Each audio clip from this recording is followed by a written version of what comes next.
Well, okay, I approached this project being an absolute genius and put it together figuring I knew exactly what I was doing, but I did not check the NEC on this thing. So, here's the deal. I have the power wiring for the luminaire running through a box that's not approved or listed as an actual electrical box. It is in fact a Radio Shack project box. And then I have class 2 control wiring running into the same conduit.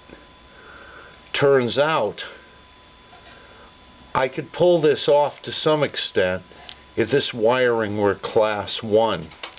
Well, as it turns out, no matter how far down I fuse this stuff, it's not class 1 wiring.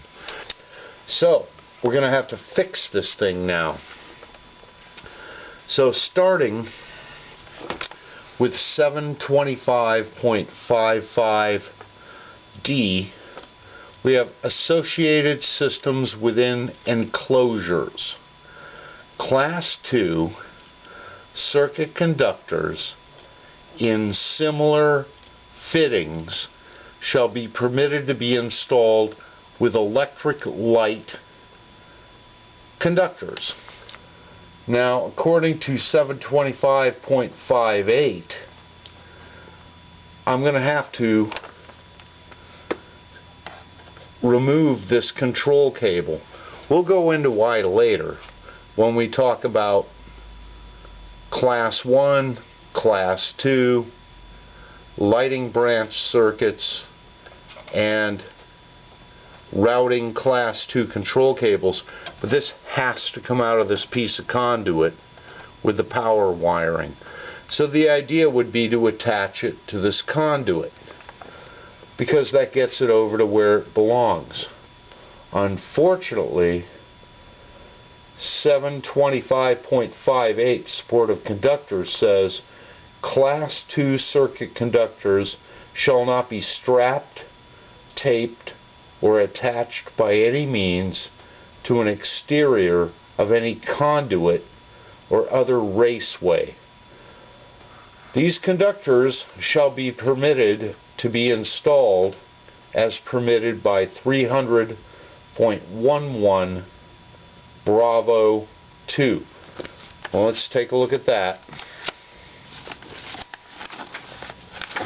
300.11 Bravo 2 says where the raceway contains power supply conductors for electrically controlled equipment and is used to support Class 2 circuit conductors or cables that are solely for the purpose of connection to the equipment control circuits.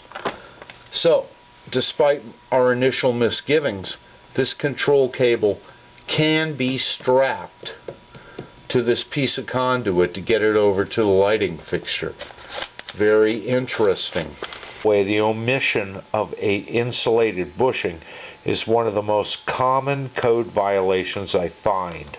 If you're trying to extract an Ethernet cable with an RJ45 or RJ12 connector on it, it has a small plastic tab that pops up to lock it in position when you stick it into a network connection.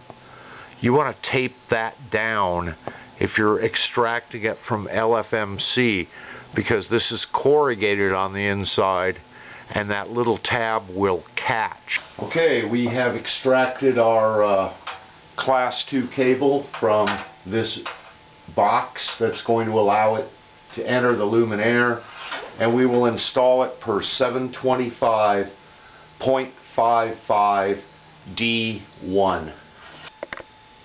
Mercifully, 725.55D allows us to bring our Class 2 cable in to the controlled equipment, provided we have a 1/4 inch separation from the power, and we're going to do that with this physical barrier.